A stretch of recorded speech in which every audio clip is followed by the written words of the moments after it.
Hello guys, good afternoon. नमो नमः, नमः संस्कृताय। आप सभी का स्वागत और अभिनंदन है आपके अपने यूट्यूब चैनल एमएस क्लासेस 1 में। मैं माला मैम। दोस्तों, हम लेकर उपस्थित हुए हैं अभिलेखों से महत्वपूर्ण प्रश्नोत्तरी। यह हमारा महत्वपूर्ण प्रश्नोत्तरी दोस्तों एमसीक्यू प्रश्नोत्तरी होगा, यानी कि सीधे प्रश्न होगा और सीधे आंसर दिया जाएगा। ठीक है, तो हम लोग स्टार्ट करते हैं अपनी प्रश्नोत्तरी को। दोस्तों, कल के क्लास में इसके प्रथम भाग, पहले भाग जो अभिलेखों का प्रश्नोत्तरी हमने पढ़ाकर डाल दिया। आज हमारा यह दूसरा भाग है प्रश्नोत्तरी का, अभिलेखों से प्रश्नोत्तरी का दूसरा भाग है दोस्तों। तो आइए हम लोग स्टार्ट करते हैं आज हमारा प्रश्नोत्तरी। ठीक है, यहाँ पे हमारा पहला प्रश्न कहता है, बिल्सर स्तंभ लेखे कस्या जनपदे वर्तते। बिल्सर जो थे उनका एक स्तंभ लेख है, तो वह किस जनपद में है। ठीक है, कस्या जनपदे वर्ते, किस जनपद में है। तो आंसर हमारा है एटा जनपदे। क्या है, एटा जनपद में बिल्सर स्तंभ लेख जो है हमें प्राप्त होता है। ठीक है, सीधे प्रश्न है, बिल्सर स्तंभ लेख कस्या जनपदे वर्तते। बिल्सर स्तंभलेख किस जनपद में प्राप्त होता है। तो एटा जनपद में प्राप्त होता है।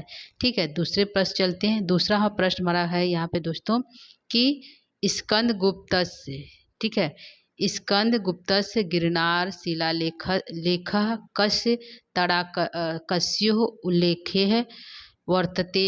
ठीक है, स्कंदगुप्त ने गिरनार शिलालेख के किस तड़ाक का उल्लेख किया है। ठीक है, तो स्कंदगुप्त के गिरनार शिलालेख में किस तड़ाक यानी किस तालाब का उल्लेख किया गया है दोस्तों। तो सुदर्शन जो झील था उसका जो है इस स्कंदगुप्त के शिलालेख में वर्णन किया गया है। तो सुदर्शन झील है। ठीक है दोस्तों, सुदर्शन झील है, उसका जो है जीर्णोद्धार किया गया। ठीक है दोस्तों, तो स्कंदगुप्त के द्वारा भी जो है एक भाग जो है अशोक का था, एक भाग रुद्रदामन का है, और तीसरा भाग स्कंदगुप्त ने तीसरी बार जो है सुदर्शन झील का तीसरी बार जो है जीर्णोद्धार, मतलब उसका जो है फिर से उसको निर्मित करना उस सुदर्शन झील का जो है स्कंदगुप्त ने कराया है। ठीक है, तो एक शिलालेख हमने बताया गिरनार की पहाड़ी पर एक हमारा क्या है, शिलालेख है। क्या है, एक हमारा शिलालेख है। इसके एक भाग में अशोक का वर्णन है।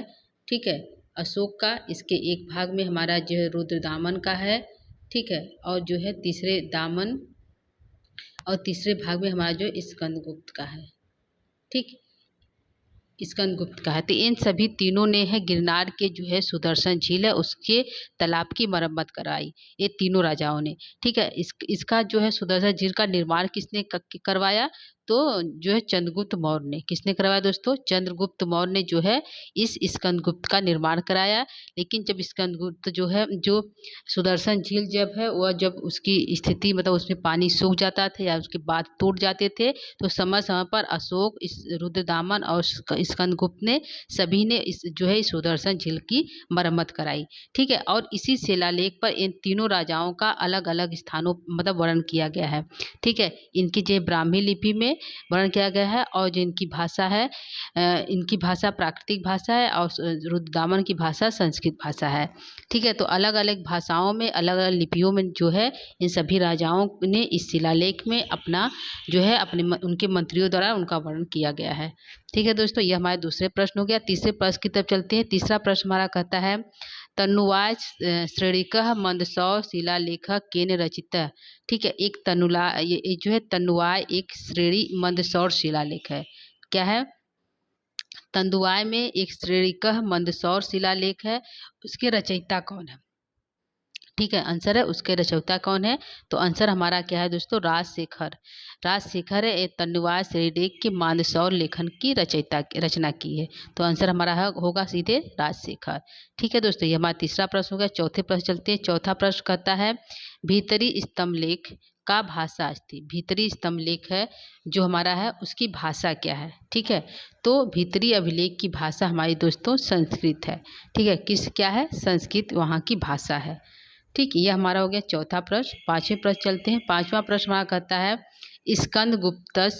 स्कंदगुप्तस्य इंदौर ताम्रपत्र। स्कंदगुप्त का एक इंदौर ताम्रपत्र है, अभिलेख कस्य मंदिरस्य उल्लेख वर्तते। ठीक, स्कंदगुप्त का एक इंदौर ताम्रपत्र है, उस ताम्रपत्र पर क्या उस ताम्रपत्र पे जो एक मंदिर का उल्लेख किया गया है। ठीक, तो एक ताम्रपत्र है, जैसे एक तांबे का पत्र है, ठीक है, एक ऐसे तांबे का पत्र है, यह तांबे का पत्र है, उसमें जो है स्कंदगुप्त द्वारा एक मंदिर का निर्माण किया गया है।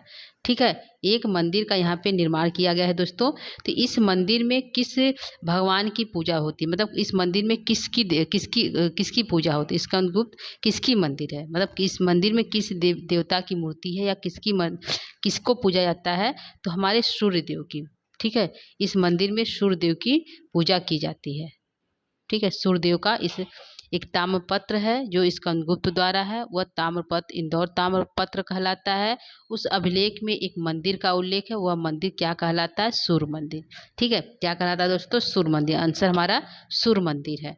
ठीक, आगे चलते हैं छठवें प्रश्न तरफ। छठवां प्रश्न वहाँ कहता है स्कंदगुप्तस्य भीतरी स्तंभ लेख कुत्र वर्तते। स्कंदगुप्त के भीतरी अभिलेख में, ठीक है, भीतरी अभिलेख में जो है स्कंदगुप्त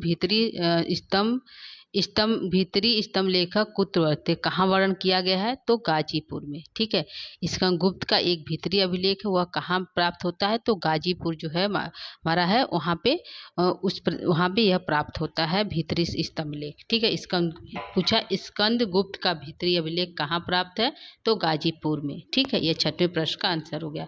सातवां प्रश्न कह रहा है बांसखेड़ा ताम्रपत्र अभिलेखस्य विषय अस्ति।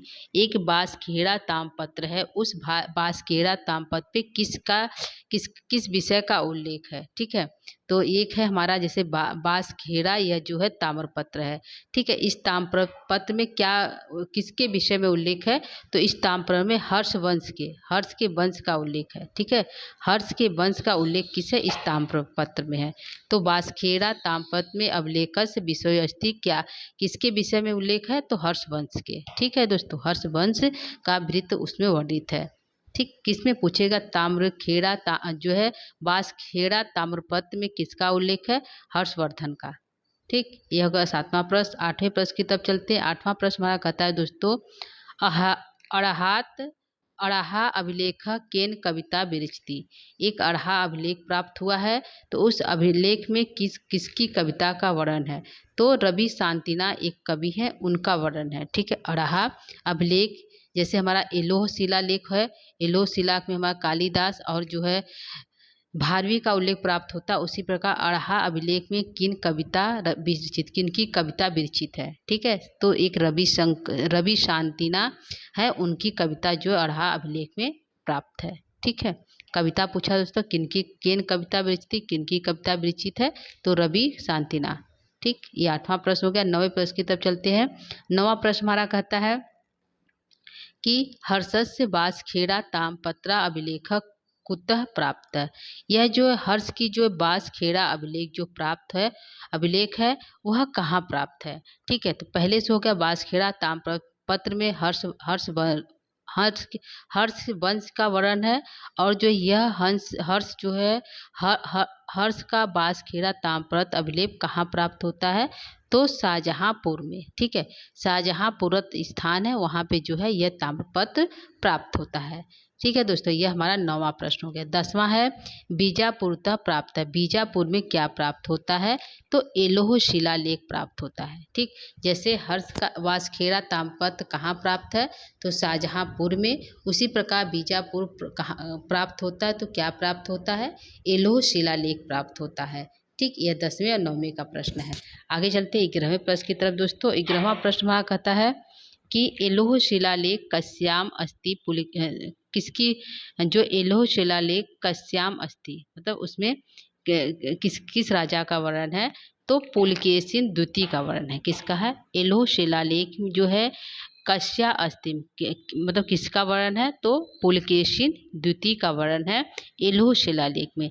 इसी पुलकेशिन द्वितीय के द्वारा जो है कालिदास और जो है भारवी का उल्लेख नाम प्राप्त होता है। ठीक है, कालिदास और भारवी का नाम प्राप्त होता है एलोह शिलालेख में पुलकेशिन द्वितीय के द्वारा। ठीक है, आगे चलते हैं 13वां प्रश्न।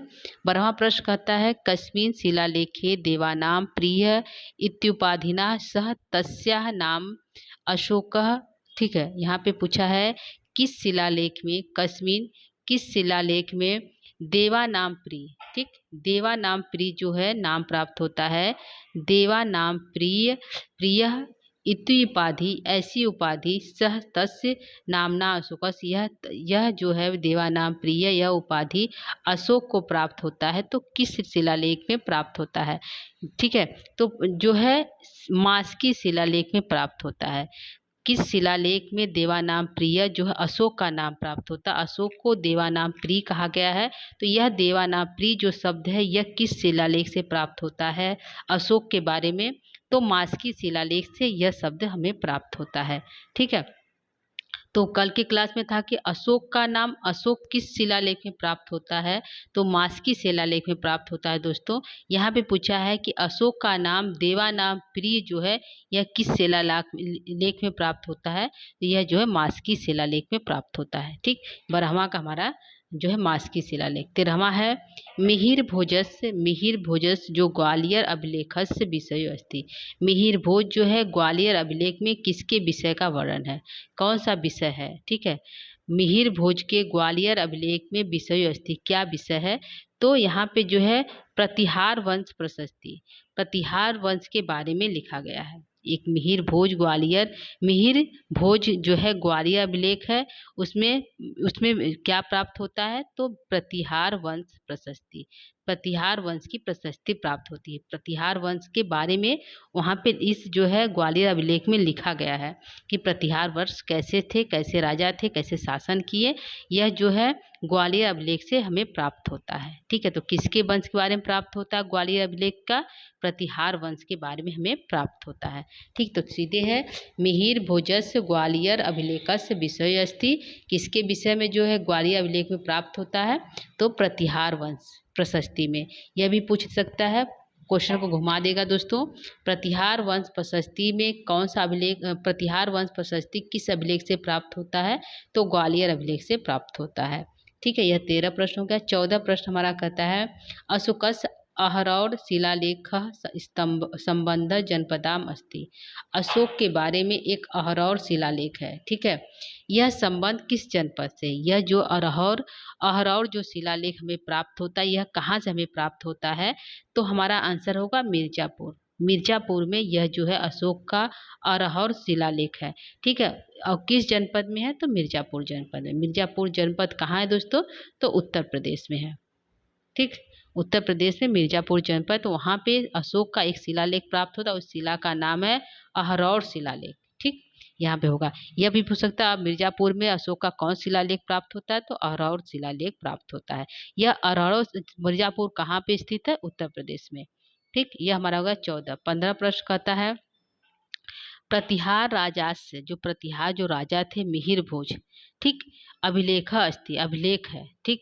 प्रतिहार राजा मिहिर भोज का अभिलेख कहाँ है, तो ग्वालियर अभिलेख है, ठीक है। ग्वालियर अभिलेख में प्रतिहार मिहिर भोज का अभिलेख प्राप्त होता है, ग्वालियर अभिलेख में, ठीक। यह हमारा 15वां हो गया। 16वां प्रश्न चलते हैं।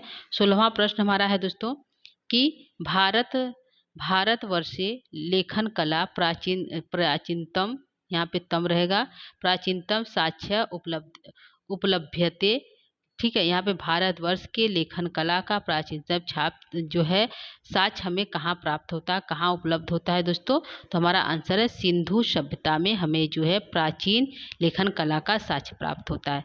सिंधु सभ्यता की खुदाई में दोस्तों हमें जो है हल जो है और रंगे हुए जो है बर्तन, ये सब हमें प्राप्त होते हैं। तो यह जो है साक्ष्य हमें लेखन कला, लिखने की कला और जो है डिजाइन इत्यादि बनाने की कला जो है हमें प्राप्त होता है सिंधु सभ्यता से, ठीक। ये हमारा आंसर हो गया सिंधु। यहाँ पे प्राचीन पूछा है दोस्तों, तो भारतवर्ष की लेखा प्राचीनतम साक्ष्य कहाँ प्राप्त होता है, सिंधु अभिलेख सभ्यता में। 17वां प्रश्न है भारतीय परंपरायाम लेखन कला आदि प्रवर्तक कह, ठीक।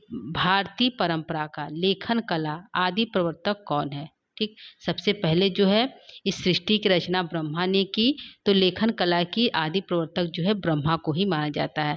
तो भारतीय परंपरा लेखन कला का आदि प्रवर्तक कह कौन है, तो हमारा आंसर है ब्रह्मा है। कौन है दोस्तों, ब्रह्मा हमारा आंसर है 17वें प्रश्न का। 18 प्रश्न हमारा कहता है भारतवर्षस्य भारतवर्ष का प्राचीनतया प्राचीनतम लिपि अस्ति। प्राचीनतम लिपि कौन सी है?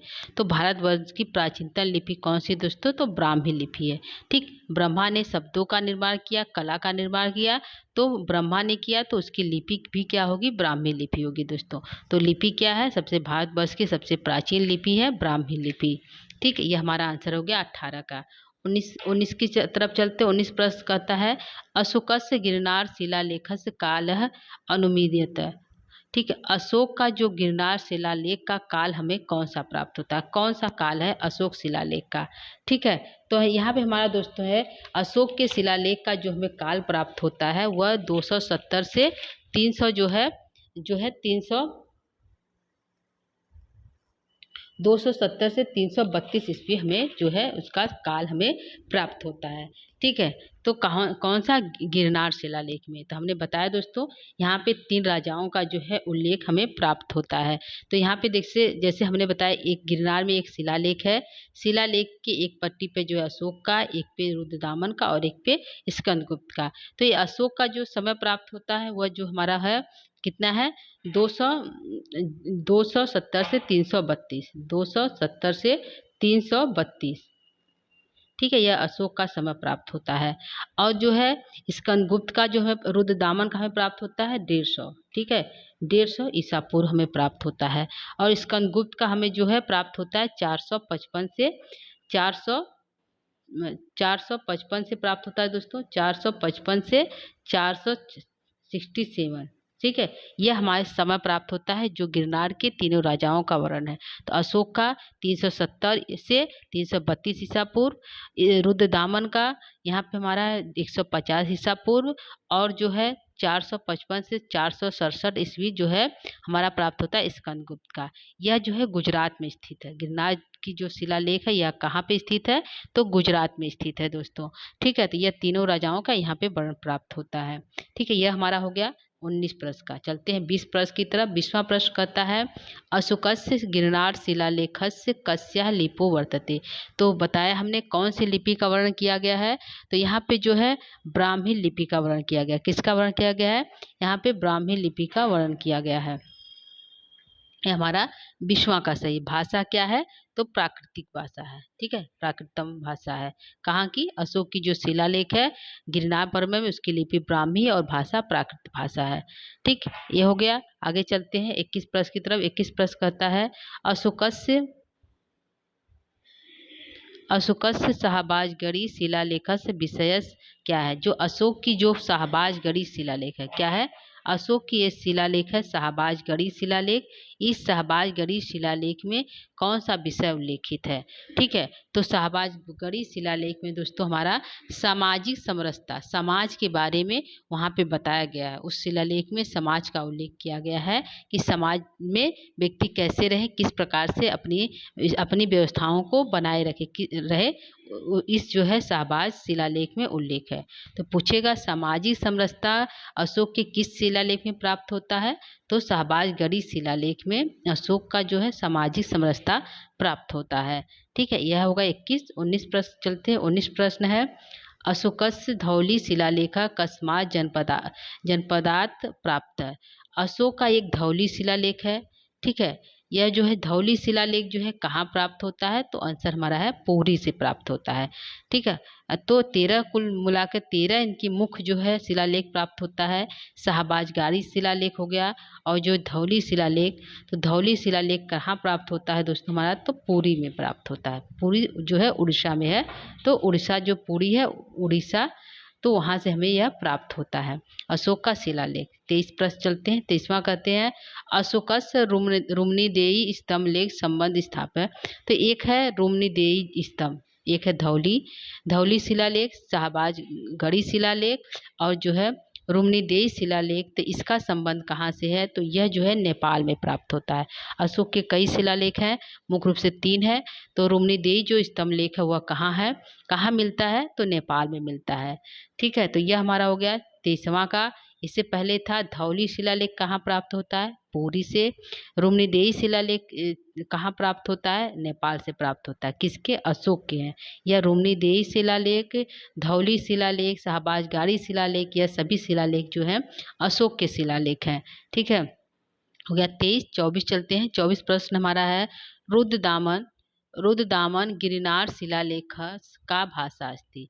तो रुद्रदामन की जो है, रुद्रदामन ने एक शिलालेख लिखा है, उसकी भाषा क्या है दोस्तों? तो उन्होंने पहली बार जो है संस्कृत का प्रयोग किया। वहाँ के जो शिलालेख में रुद्रदामन थे, उस शिलालेख में संस्कृत भाषा में अपनी बातों को वहाँ पे उनकी बातों को लिखा गया है। ठीक है, तो किस भाषा में थी? संस्कृत भाषा में। और जो है अशोक की जो शिलालेख है वह किस भाषा में है? तो वह प्राकृतिक भाषा में है। ठीक, यह हो गया। 25 प्रश्न चलते हैं। 25 प्रश्न माँ कहता है, ललित बिस्तरे कति लिपिना नाम नामोल्लेखा प्राप्त। ललित एक बिस्तर जो है यह एक लिपि है, इसका नामोल्लेख हमें नामोल्लेख प्राप्त होता है। तो 64 जो है हमारा जो है इनका नामोल्लेख प्राप्त होता है। 64 में इनका बिस्तरे कति लिपिना, कितनी लिपियां प्राप्त होती? तो 64 लिपि प्राप्त होती है। ठीक है, प्रश्न है, ललित बिस्तर जो है शिलालेख है, उसमें कितनी लिपियां प्राप्त होती हैं? कति लिपिना, कितनी लिपियां प्राप्त होती हैं? कितनी लिपियों का नामोल्लेख प्राप्त होता है? तो 64 लिपियों का नामोल्लेख प्राप्त होता है। 25वां का हमारा 64 होगा। ठीक है, ललित बिस्तर है, यह भगवान बुद्ध पर वर्णित रचनाएं हैं। तो उस रचनाओं में कितनी लिपियां हैं? तो 64 लिपियों का वर्णन किया गया है। ठीक है, यह हमारा हो गया टोटल 25 प्रश्न आज का दोस्तों। तो यहाँ पे जो है प्रश्न सभी इम्पॉर्टेंट थे, जो नेट की परीक्षा की दृष्टि से सभी प्रश्न इम्पॉर्टेंट हैं दोस्तों। ठीक है, यह हमारा था जो है प्रश्नोत्तरी अभिलेखों से महत्वपूर्ण प्रश्नोत्तरी था दोस्तों, जो यूजीसी नेट के लिए अनिवार्य है और यूपी पीएचडी के लिए भी अनिवार्य है। ठीक है,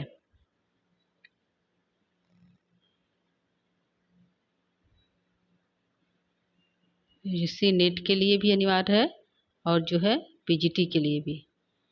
ठीक, यह प्रश्नोत्तरी इम्पॉर्टेंट है। ठीक है दोस्तों, तो आज के क्लास को यहीं पे हम विराम देंगे दोस्तों। यदि आपको हमारा क्लास अच्छा लग रहा है तो अपने दोस्तों इत्यादि को शेयर कर सकते हैं। ठीक है, तो आज के लिए इतना ही दोस्तों। नमो नमः, नमः संस्कृताय, धन्यवाद।